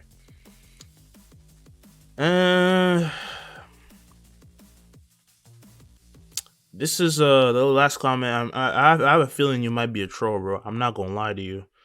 And you always be asking the same shit. I don't even know what to think about you. Yeah, you might just be a troll. I don't really know. You might be a bot. I don't fucking know how this shit works. I haven't been on YouTube for a while. Anyway, those are the questions that I am able to answer today. Now, without any further ado, let's get right back into the video so I can go sleep. Now, for those who need a recap and for those who don't, here's the timestamp for you. If you want to, ignore this little bit since I literally just did the last part. But if you left the video to take a break and come back, here it is. Alright, let's go. We began the last part with a little double date between Asta, Kahono, Kyato, and Noelle, which is interrupted by Julius making an announcement of the Black Bulls being #1 at this year's festival rankings. Just like that, he places a complete shift in the balance of what should be the natural order of the Clover Kingdom. Asta and Yuno also get roped into training with the Crimson Knights, where Asta helps the Knights as much as he can. After all that, they attend the Royal Knight exams. There are a lot of things that are brought up, such as Langris's hate towards his brother, Zerk's aka Zora's disdain for nobles, Solid's hate for Noelle, and his inferiority complex, which is quickly turned to nothing as he's destroyed. And the same happens to Alekdora, who thought would need spirit magic just to take him on, which is like extremely arrogant. Like, bro, who do you think? Like, no one in their right mind would use spirit magic to just beat one guy. That's overkill. He was really off his rocker. After match after match, Asta's team fights and wins, ending in them having to witness something quite shaking. Well, it's about to happen, and y'all know what it is, so let's actually get into the part. So, Fenrir and Langris's teams are on the battlefield, standing beside their crystals, as Langris smirks, having a flashback as he would see Fenrir talking to his fiancée, Venus, in the family garden of the Vode house. I hope I said that right. Yeah, Vode. Let's go with Vode for now. And he just thought, that dull woman? Seriously, that's his fiancée? I'm sorry you got stuck with a silky woman like me, said Venus. Oh no, that's not a problem. You're completely wonderful. Besides, I'm not really worth that much. Why do you say so? I mean, I'm not inheriting the head position of the Vode family. My little brother is. You'll get what I mean after you see him. Well, maybe you think he's a better mage, but you're very kind. To me, that makes you more qualified than him. The ticked off Langris watched annoyed as he returned to the present, as he would be already making a beeline for Fenrir's team, and he finds them hidden behind some walls. Found ya. Fenrir, let's do this like we discussed, said Leopold. However, Langris already threw a spatial spell towards their crystal. In response, Fenrir clashes his attack with his own, and they cancel each other out, surprising the little brother. I actually tested this with Kobe earlier. When two spatial mages clash spells, they cancel out. As Langris gets pissed, their intense battle begins as the Black Bulls and everyone watch on, completely tense, with Asta hoping nothing bad would happen. Something about that guy just feels off, said Magna. Yeah, I get what you mean, said Look. I don't want to fight him. I mean, I could beat him, but he's creepy. It doesn't matter. Fenrir-senpai, as weak as he is, won't lose, said Noelle. As the battle comes to its climax, Funeral unveils a new spell, throwing a teleporting spell at Seke, and he just vanishes, leaving everyone quite impressed at his progression. And he says, "I'm not gonna hurt you, Langris. At all costs, I'll remove you from the equation altogether." Oh, who do you think you're talking to? You know what? Fine. I'll use a Grimoire spell this time. An eerie aura flows from Langris, leaving his enemies and allies shivering as multiple orbs of mana form around him. And he says, "There isn't a single thing you can beat me at, Finral." "This mana," said Liebe, "that's the same as theirs." Finral especially notices the change, even wondering who this person before him was, as he could not recognize his little brother anymore, and he conjured the same spheres of mana as well. "We're brothers. I know I was never able to act like one, but it still stands. Oh, so now you want to try, huh?" He fires volley after volley, with Finral doing the same as they would clash, and a massive explosion of mana reverberates throughout the entire area as a dust cloud blinds all those present. But as it begins to clear, they see the crystal behind Finral was destroyed. But where was Finral? Then they saw him. "Finral, no! Finral, get up right now, I swear. This can't be happening. Wait a minute, what is that bastard doing right now?" All the watchers see as even though his brother seems dead right now, Langris raises his arm for another attack, but in the blink of an eye he finds Magna, Asta, Luck encircling him, with Asta's blade being at his throat. Noel meanwhile goes and checks on Finral. "Try again, I dare you," says Magna. "I don't care, I'll kill you right now," exclaimed Luck. With a shout that seemed to contain endless pain, Asta would kick Langris in the stomach as he sent flying, piercing the sound barrier as the boy would spew blood, when right behind him appears Asta, about to swing for his head. A massive shockwave blows from this one swing as everyone is left wide-eyed and sweating as Asta stopped himself, yes, but his eyes, they were bloodshot, making it seem as if the light in his eyes were dimming, as both he and Langris fall, with the Golden Dawn member falling to both knees trying to stand, and behind him appear Julius, Marks, and Owen. "Do you need a moment?" asked the Wizard King. Flying down at this point, you know would then land before his brother and grab him by his shoulders, saying, "He's alive, okay?" Asta would then snap out of his trance and look to see Owen already taking care of him, and he breathes a sigh of relief. Walking away from Yuno and approaching Langris, he forms a halo above his head, which begins to heal him. But why is he helping him? Is this a trick? The other knights were quite confused, as Asta would say, "I'll beat you myself, so when this spell has done its work, give me everything you got, Vice Captain of the Golden Dawn. I'm gonna kill you." As the wind blew, all that was left was silence, just as a door opens from nowhere, out of which the other fighting members are spewed out, as Kobe pops out saying goodbye. "Hey, what's Asta?" asked Leopold. "It's that guy again," thought Seke, as he shivered upon seeing Asta up close again, and he was like monumentally pissed. "Oh, don't forget these two," said Kobe, as from his doors jump Zora and Mimosa, who quickly run to Funeral, also to who she specifically runs to Funeral, but also to comfort Noel. "You'll be fighting next anyway," said Julius, "so I'd rather you do it properly." "I agree," said Asta. Liebe then asked, "You good now?" "Yeah. That was really unknightly, wasn't it? Mimosa, Zerx, I need your support to beat this guy. Sorry to drag you into this." Magic Knights fighting over personal shit and doing whatever they want. This is gonna be a blast, count me in. "Stop it," said Asta. "This is my teammate. Do not laugh. When my teammate is hurt, you hear me? I won't tolerate it." Yep, Asta snapped all the way. All the Black Bulls thought this, including and they know how really he loses his shit when he's mad. They're not honestly terrified Zora would clear his throat and just keep quiet, which is very unlike him, but he's not trying to die today. We then cut to both teams being set up, and soon they are told to begin, and so they rush, with Asta regaining his serene mind as we now peer a bit into what he sees, his vision. All the summoned orbs around Langris to Asta are seen as multiple light particles clumped together. That, in his vision, is mana, and it is what mana actually looks like. The same goes for every type of magic that he looks at. That's what they look like to him. "You're gonna regret healing me, bastard." He has that same energy, thought Asta. "Liebe, I got this one." The baby would nod and just sit on his shoulder as Asta runs ahead, saying sun breathing. Hino Kamikagura, Dance of the Dragon. He nears Langris and swings up, severing a sphere, and he spins, cutting another before thrusting and raising his left leg, swinging down to the right. Langris finds himself surrounded by mirages as attack after attack is severed before he can even counterattack or release any at all. He would then try to predict and swing down at him as he comes for another sphere, but the attack is turned to nothing as he finds that he couldn't even properly construct the spell to begin with. He's taken away all my options. As Asta comes to a stop, he continues his movements, saying, "You're nothing like what a magic knight should be." Shut up, shut up! I won, okay? I'm a true magic knight. That loser isn't anything, he's barely human. He fires another volley at Asta, being overtaken by his rage, but Zora would then slide in at that moment as he is struck by the attack, making Langris laugh, only for him to see a magic circle form on his body. He put the spell on his body? That's incredible. Now finally realizing the power of Zora and that he's not just a big, talker, the knights are impressed, and Zora kind of loses it, saying, You bastards like you aren't magic knights! He releases the volleys back at him tenfold, and everyone is even more shocked as he shouldn't be able to do that at all.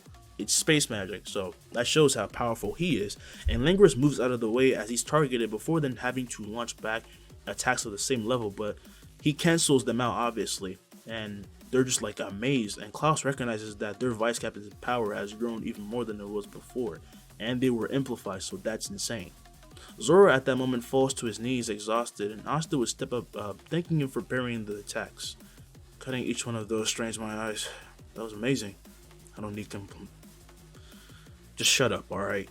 Asta would then chuckle, looking back at Langris, who in a bit of delusion, would ask, "Seriously, how can you not see how special I am? I'm not that failure brother of mine, or that masked loser. I guess you really aren't much without your spirit, huh? You're all the same." Wait, is that really the case? Asked Klaus. He looks to Yuno, and some people kind of eavesdrop at the answer, but he says, "Of course not. Asta's just always had a problem with authority and himself. That's the only thing that held him back until now." We have a flashback seeing a young Asta meditating in the backyard as Yuno watches him bored. "Does this really increase magic?" he asks. Asta would then open his eyes, saying, "Oh, what? No. Then why am I watching you breathe? Come on, train with me." Asta at that moment shows a nervous demeanor, looking away. "Look, last time I knocked you into a tree. I don't wanna." Returning to the present, Yuno would say, "The version of Asta you see before you is the strongest one, because this one isn't afraid of going all out." As he explodes with mana at this point, Asta proves Yuno's point exactly as he shines, letting off almost golden aura that carries on with this flaming one as he would breathe out, saying, "You're not wrong. You nobles, you are great. Your magic, lineage, you were born thinking you were special, and I used to idolize people like you until I realized how much of a poison you are to yourselves. You shouldn't be putting each other down like this. We were brought together as knights to fight together to improve so we could fight for the sake of each other. We're comrades despite how different our goals are." These words hit heavy for all those present, but Asta says he no longer has any hopes for Langris, only making him more angry as he releases more attacks just as Asta would swing down, and all of those attacks that near him, even though he swung so slow, at that moment he does something really crazy. I'm about to break it down. He says sun breathing, imitation. All of Langris' attacks are blown away instantly, with the violent wind knocking him slightly into the air as an instant gash would occur, ripping the earth apart with such force it even distorts space, and the enemy crystal is severed in half. Everyone is left completely baffled. The crystal has been destroyed. Team B wins. Impossible. All the way from here?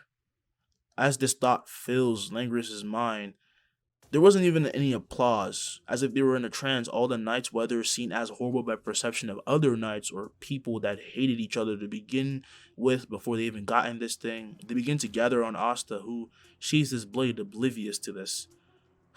"That took a lot out of me," said Asta. Yeah, leave it. What?" He would then see the knights surrounding him with smiles and looks of admiration. "Yeah, let's fight together as magic knights," said Leopold. "You have to stop bickering at some points." "Yeah, we're not kids." Asta is a bit overwhelmed by this, not having expected it, but quickly catches composure, knowing that as Wizard King, he has to get used to things like this. My man's already thinking he Wizard King. He gon' be. And he would agree with them, saying, let's.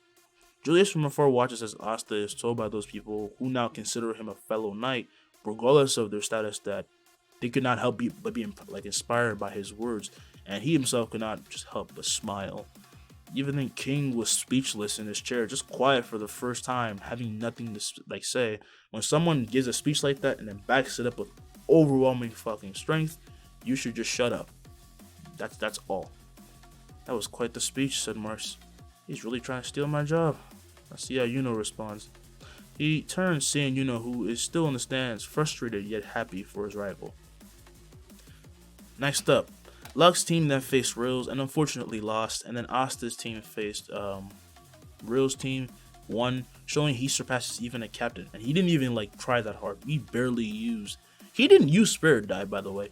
Yeah, Asta is going crazy. He beat Real just normal, so it doesn't really matter. He shows he truly is on a captain level, before finally meeting Yuno, his rival, on the battlefield. Asta, this is it, thought Yuno. I'm not holding back, thought Asta. Now the fight you've all been waiting for, said Julius. Team P versus Team B. This is the final match. Kick their butts, Asta. Noel, wreak havoc, this is your time. Both sides would shout, cheer for their friends, even Yuno, who actually has gotten quite close to some people in his group, earning their respect with his fights and from Asta's speech, so they're actually cheering for him for real now. And then the signal was given. Instantly, Asta, Libe, Yuno, and Bell blitz each other, meeting in the middle of the field with a clash, both entering their respective spirit dives. I will be Wizard King. An explosion of mana, green, bright as hell, golden, and red fills an entire side of each mage as Asta then pushes Yuno flying into the air as Yuno follows him, with the others rushing at each other, and Noelle would flip through her grimoire. Prepare yourself, Mimosa. I'm not holding back on you two. Exploding with mana almost to the same level as Yuno, Noelle envelops herself with water and takes her Valkyrie form, leaving all those present in awe of her power, and she flies forward as if swimming through air, dodging beams shot by Mimosa as she nears their crystal. However, Noelle is then knocked back by an attack and crashes to the floor, as we then pan up to see Asta refocus after he had just done this, and he looks back at Yuno, who he dodges the spear of over and over and over. Because he knows he's going to get bodied in swordplay, obviously, Yuno chooses to use a long-range weapon and extends his spear, almost piercing Asta's cheek, but upon hitting him, he finds his spear unravel in an instant, with Asta forming his wooden staff and releasing back at him the same spear attack that Yuno hits with his own, having to cancel it out, and just kind of tires him out a little bit. However, already in front of him, Asta taps his chest with his blade, and Yuno gets the wind knocked out of him, which is kind of ironic. Imagine having wind magic and you get the wind knocked out of you. Anyway, getting sent flying, he still manages to throw an attack after attack to buy himself time while kind of backing up, and Asta flies in, dodging these attacks and reflects them, absorbs them until he comes down with a swing, but Yuno uses the Sylph's Dance, gracefully dodging this and creating a bow as he hits Asta from behind. He keeps doing so while backing away, but he notices that, of course, it's not working. He just keeps absorbing my magic. No, I wanted this. He rushes back at Asta, with him creating constructs of spear after spear that strike with even greater power before putting Asta actually on the offensive for once. He was trying to, block everything, but he has to parry and slice through each of them, not having enough time to focus. And as I mentioned, Asta has to take time to fire attacks back. When he doesn't have the time to, that's kind of a tough spot. And without missing a beat, when he pushes Asta far away enough, he allows Spirit Dome to be railed on him from above, and this light is driven into the ground, releasing a powerful shockwave that spreads, tearing the terrain apart, which really gotta suck for the mages repairing these places, because they just keep getting hacked up by Astas and his crazy ass attacks, and now too. And this would destroy everything, making Zora stumble along with Mimosa, but this attack doesn't stop, as he would scream at the top of his lungs. But then the beam was broken, showing Asta 50 yards deep in a crater, and he would then leap out and fly to his crystal, blocking an attack from Noelle's revolving spear. Sorry about this. Knocking her back with the staff, Asta lands as Noel does the same, firing a massive dragon's roar as Asta would swing his staff again, upwards this time, releasing a massive dragon of flames that chomps hers to nothing. And this is when it would rise to a falling, he's like flying down. He's then went back upwards, unable to move out of the way as he finds himself stuck and then engulfed by the spell. It begins to suck away at his mana at this point, and Asta says, sorry, this is still a competition. He then rolls his blade, and Onregard knows what's coming next, so he creates a towering mushroom and begins to run at him as he says, even if it's futile, I won't just give up. The creature, as it makes its way towards Asta, tries to help Noelle as well, who manages to finally get up, with her armor actually slowly disappearing at this point, but she gathers all of her strength and flies forward again, thrusting that spear. Sea Dragon's Roar!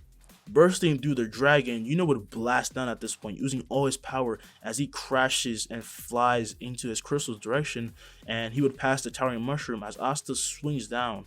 And this time, everything in his way is blown away, not like just cutting through space, including Noelle's magic, which is wiped to nothing, leaving her in her normal attire.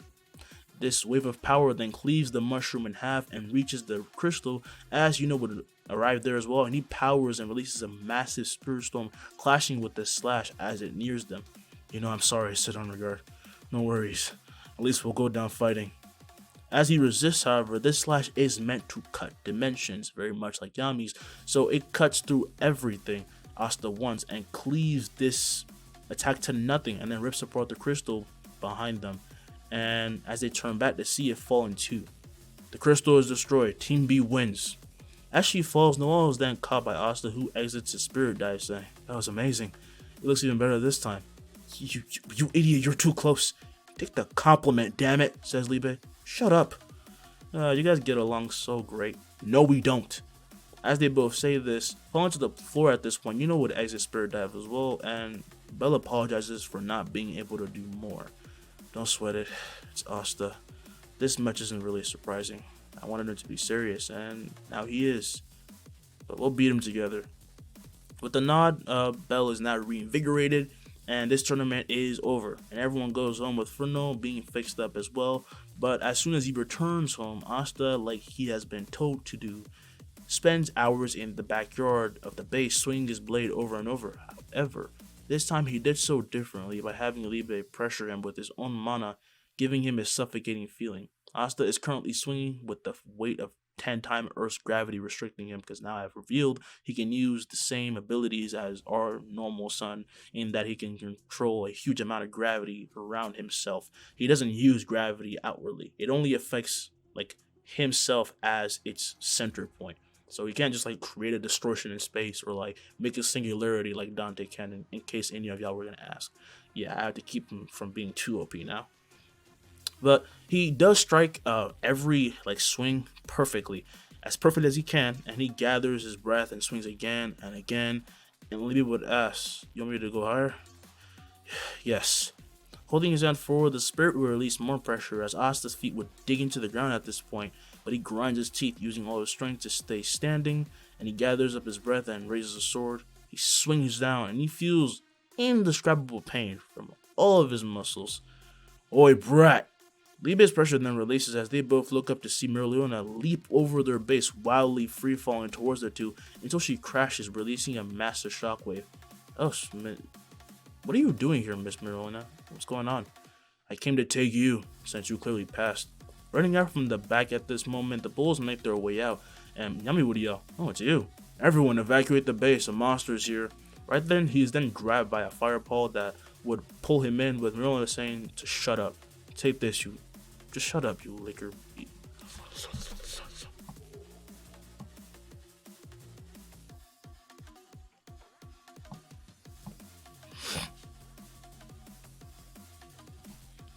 Right then, he's then grabbed by a fireball that pulls him into Merleona, who says, shut up and take this liquor, you bastard.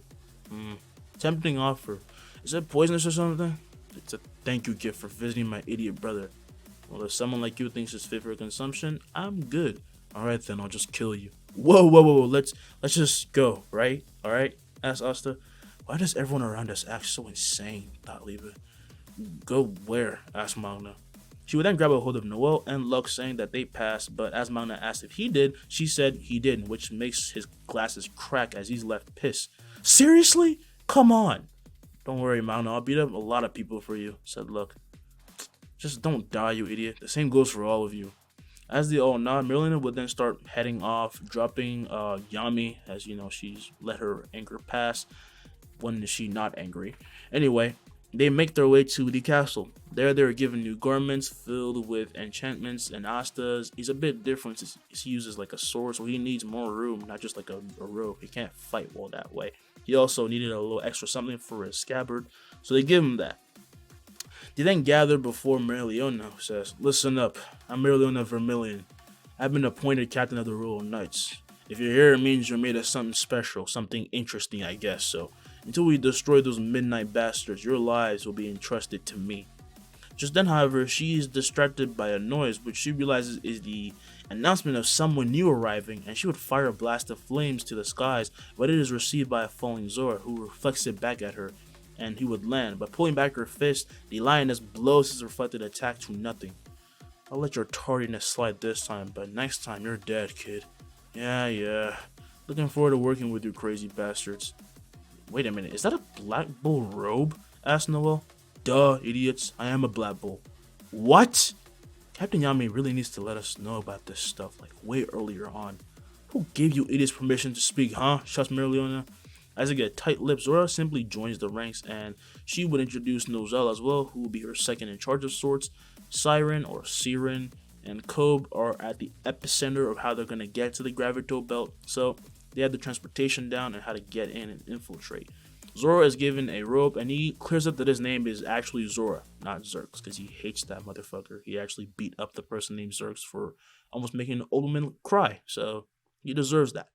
Anyway, everything was ready, and they were good to go.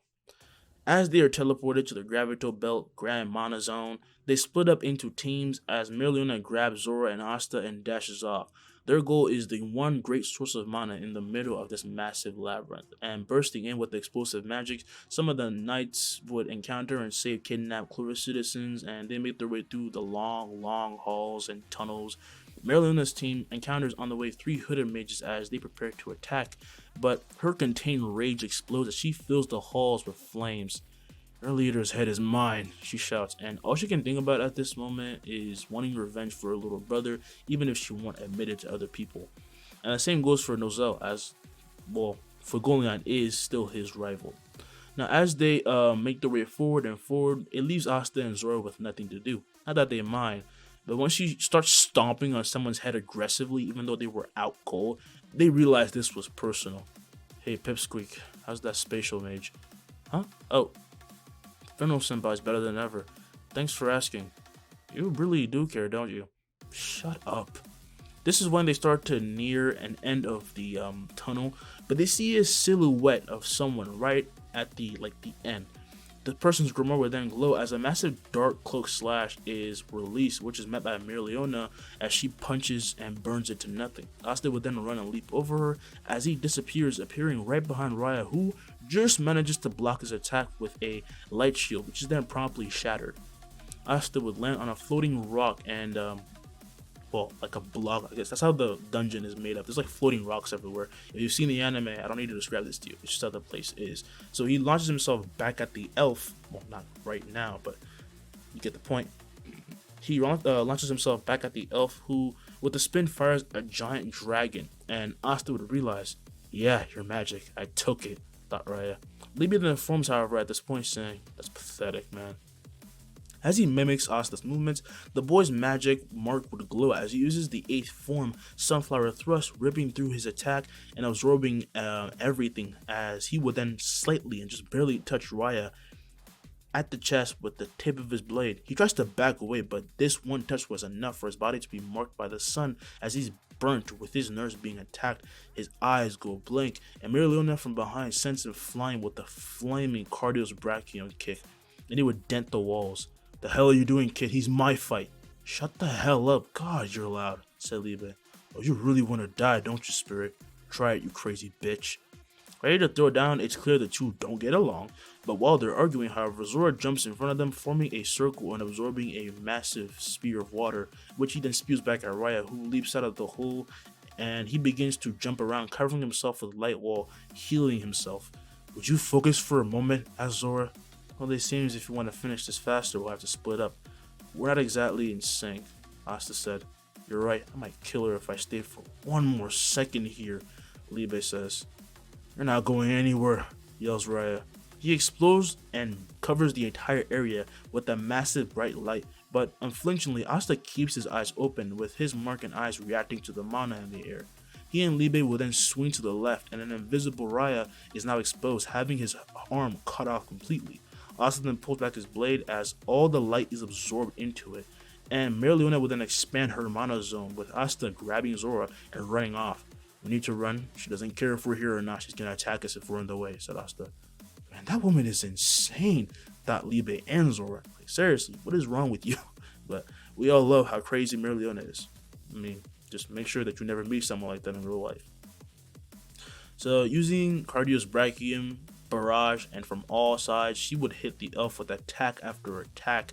Asta, meanwhile, creates a massive dragon that he and Zora ride on, and they try to make their way to, the place where the big source of mana is. But Asta senses something wrong, so he gets out the dragon and he would land. You're going ahead, he said. You're not doing something stupid, are you? We literally just left that crazy woman, said Zora. You know me, I just can't stop interfering. He dashes off, leaving behind a trail of flames as the two would separate, and Libe says that dude's gonna build something extremely dangerous. That's not what I'm worried about. Every time I've clashed with them, their despair, that anger, it only feels like it's growing more and more. It just doesn't feel right to let this go on. As he re-enters the room, he covers himself with a coat of mana, as while Merleona keeps barraging Raya with attack after attack, he actually readies himself to be detonated. And Merleona's mana zone would shatter at this point instantly, with her seeing Asta flying towards Raya as he would smack him across the head with the flat side of his blade. You idiot, stop treating life like it means nothing. As he crashes, Raya quickly sits up and Asta would land, pointing his blade forward. Remember when I said I wanted to see what your goal was? It still stands. Listen to us and we'll listen to you. That's how it goes to begin with. I won't let you kill yourself. Raya is less surprised by this reason. It's very concise, he can't really argue, but Merleona would then walk up from behind saying that he has guts for interfering in this fight the second time. These bastards attacked us first, so I gotta move and get rid of them. They aren't interested in mutual agreements. Why do you think that? No one would go this far if they didn't lose something. The kingdom I want is filled with understanding, and I know you have the right to be mad, but he's not even the one who hurt Fuegoleon. Yeah, right, like I care about that idiot. You suck at hiding your emotions, said Asta. As she scowls at this point, Raya is a bit surprised since he can sense when people are lying, and he can tell there isn't a hint of deception in what the boy said. But it's too late. It's almost here. Come on, Licht. Just then a massive explosion of mana goes off, and Raya is hit by a bright light that begins to envelop him. Elsewhere, meanwhile, Rill and his team capture a group of hooded mages, and they watch in horror as they slowly deteriorate. Their every scream filling the room, and they can do nothing to stop it. They don't know what's going on. What's happening? Are they dying? This has to be a spell, right? A bright light then descends upon them as well at that moment, hitting them, and their eyes go blank. The same happens elsewhere to Ghost, Marie, Luck, Klaus, even Yuno. And firing a bolt of lightning towards his teammates, Luck would attack Noelle as his spell would pierce her chi. She couldn't even perceive it, so she didn't move. I'm a bit out of practice. Filling the room with pedals at this point, Kirsch says that they can't be relaxed anymore. I don't know what's going on, but they've turned on us. We're the only ones exempt, it seems. We're both black bulls. Luck, you can't be serious. As he fires a more concentrated beam, Luck's spell is blocked by a turmoil-filled Noelle who catches this with her Sea Dragon's Cradle. However, the cradle is then ripped through, sending them flying as Noelle will then enter her Valkyrie form, grabbing Kirsch as she begins to fly back towards Luck and dropping Kirsch off somewhere else. She would then blow away all this dust in her way to see Luck in a new, completely different form.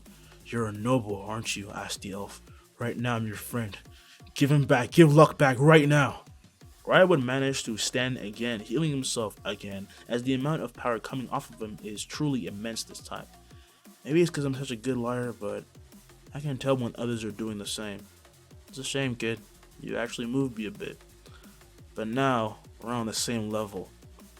The two find themselves surrounded by portals like to Valtos' form, which light beams attack them from with incredible speed, but raising his blade, Asta pushes past his limits and cuts more than 20 times in under let's say 3 seconds. The portals and light spells are burnt away, knocking back Raya, who Asta blitzes and swings at, and he would sidestep, creating a blade that he swings at Asta's neck. But Libe would then create a chain that binds this weapon and shatters it, before Asta drives forward with an onslaught of thrusts that cut and cut and cut Raya. I'm not the same man you fought, kid. I'm not gonna go. He however would then punch the elf across the face, saying, "Does it look like I care? You didn't surpass me or get to the same level. You simply caught up, even if barely."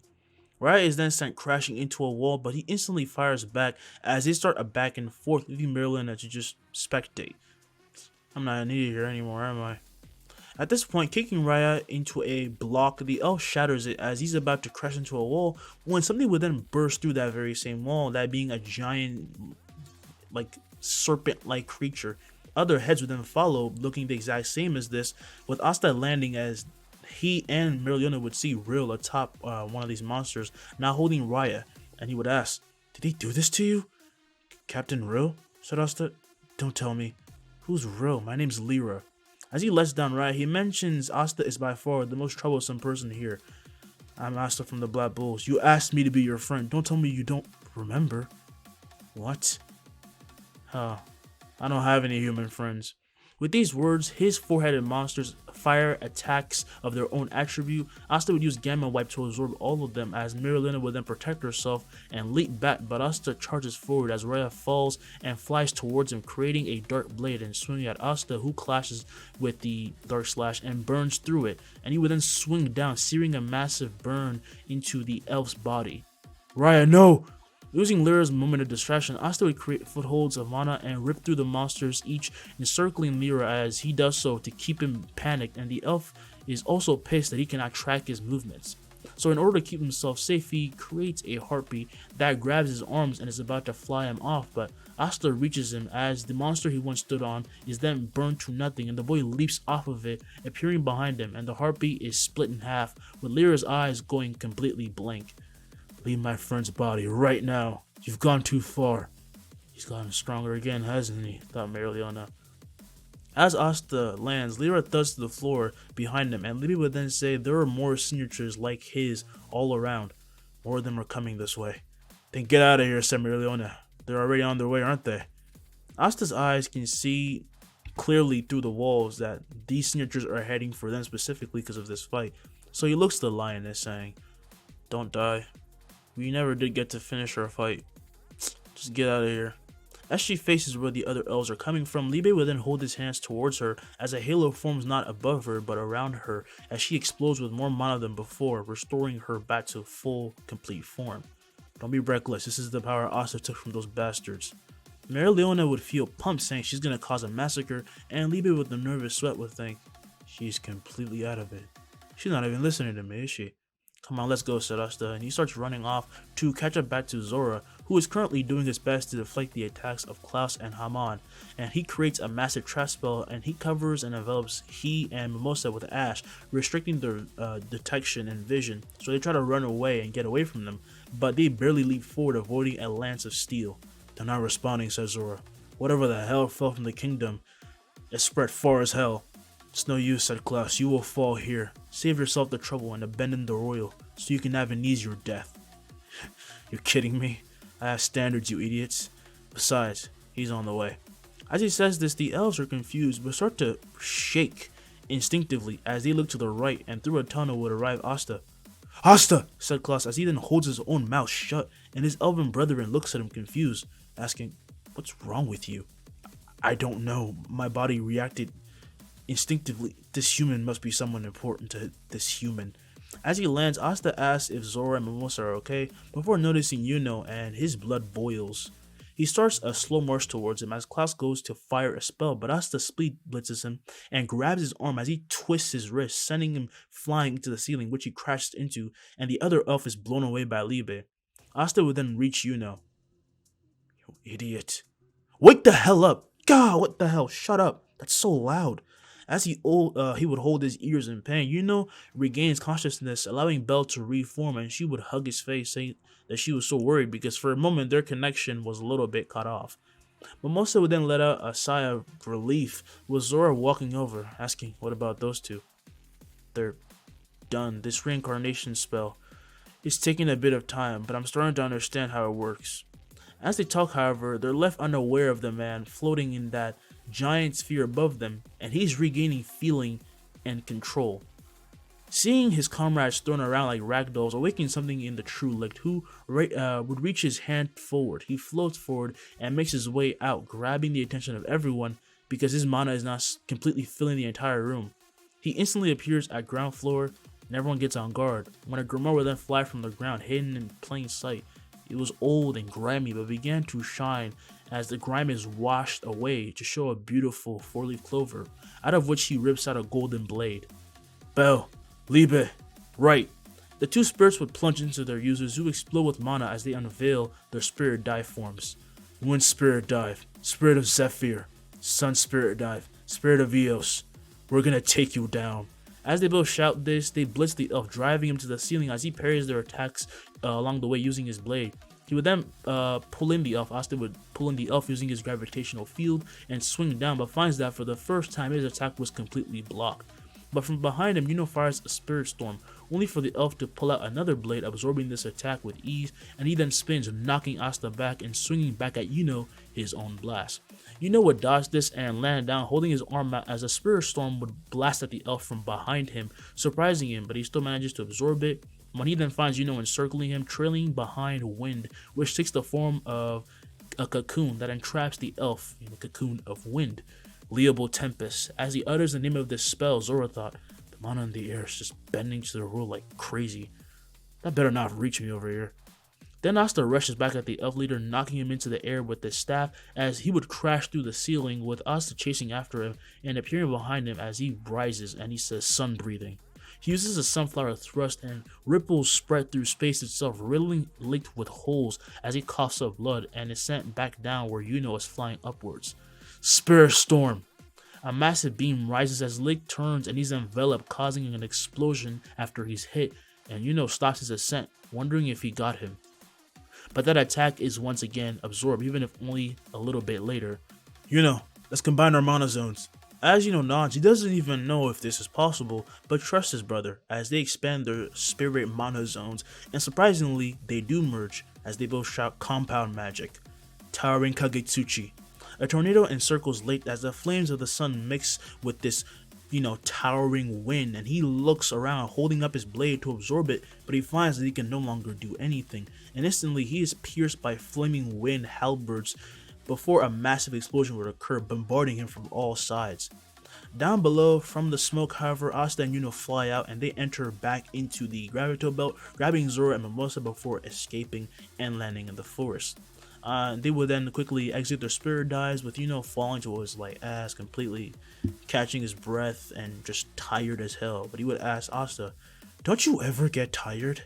I got a boost and I'm still out of it." "Huh? Of course I do." "Asta, I'm so glad you're okay," said Mimosa, and she would hug him, and then she realized what she was doing, and she backed the hell off, because that's Noel's man. Not that I give a damn. Again, I don't care about Black Clover ships. Asta would then ruffle her hair, saying that he feels the same, and he's just happy they're all here together.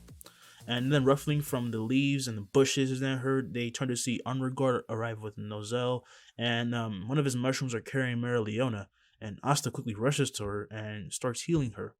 Unregard would then say that she fought bravely. Well, it's to be expected from the Crimson Knight Captain. "Asta!" The voice of Noelle is heard. She flies over in her sea dragon's cradle and lands with a messed up Kirsch who had done his best to fight with her. And Asta heals him, but Nozel and everyone notice he is expanding a lot of power. So to help, Nozel releases a magical item that enhances a person's regenerative capabilities. "Thank you," said Yuno. "We need the power of you two, so consider it a necessity. You can't dole out a single compliment or sentiment, can you?" said Noel. "You've gotten quite daring, haven't you?" Noel simply scoffs and then mentions that Yuno looks alike to those elves, and he would just shrug his shoulders, saying he doesn't know what's going on either. Now that I think about it though, these marks are kind of similar to yours.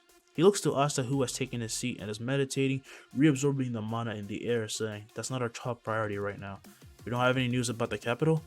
Nozel would then make a call using a magical item and is told that the capital has been overrun by knights calling themselves elves before the call cuts out because the person who he called was attacked.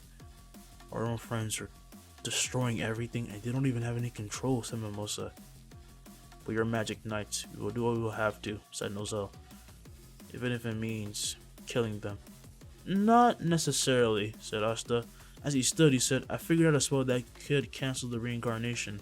Also, Klaus responded to me instantly. Yeah, look, his attack missed me, and I don't think that was by accident. It could have killed me in that instant. They're fighting even if we can't see it." "You know it's proof it's possible," said Noel. "I'm not gonna kill my friends. I'm gonna save them." "Perhaps I was being too quick, but this path, it's not gonna be easy," said Nozel. "When is anything ever that straightforward?" asked Zora. "Let's do this." They all agree, and they get up, ready to fight back. What will it take for the elves to be defeated? Not very much. Asta's gonna kill them. Will their hatred be absolved? Of course it will be. Find out in the next part of Black Clover. Hope y'all enjoyed this. It's been your boy. Hope you enjoyed the 1 hour little special I had for y'all. Peace. I'm gone.